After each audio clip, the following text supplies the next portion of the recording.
Have you ever wanted to dye your hair, but you didn't want to leave your house long enough to get it done at a salon? After extensive research and experience dyeing hair at home, I believe I am an expert on this topic.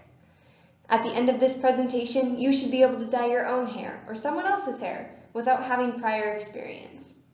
However, as a prerequisite to this video, ubeauty.com recommends taking into consideration your starting hair color to determine what color you should dye your hair to avoid an undesired color. In order to dye hair, you will need certain supplies to be able to accomplish properly dyed hair. You will need, first, a tint brush, a mixing bowl, your desired shade of toner, where in this instance I used Bright White Spring Blossom by Color Brilliance. Next, you will need developer and a stain shield stick.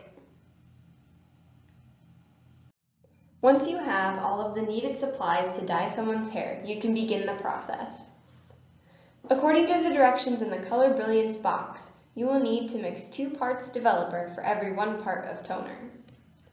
Thoroughly mix the measured toner and developer with the tint brush in the mixing bowl. Keep mixing these 2 substances until they are completely blended. Next, brush or comb the hair until smooth. Then separate the hair into manageable sections in relation to hair thickness. Also, before applying any dye at all, be sure to use the stain shield stick to prevent getting dye on the skin.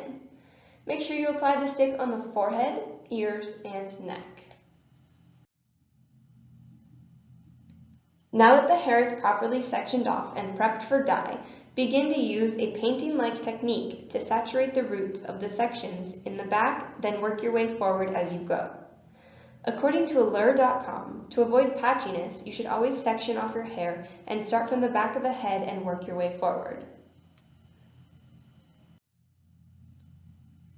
Once all the roots have been coated, lather remaining mixture into the hair, starting at the roots and working your way to the ends, massaging it into the hair as you go, to ensure complete application of the dye. Next, let the dye mixture sit in the hair for 20 to 25 minutes. This will give you plenty of time to catch up on your homework or bake some French fries. After allowing the dye to curate, rinse the dye out of your hair completely.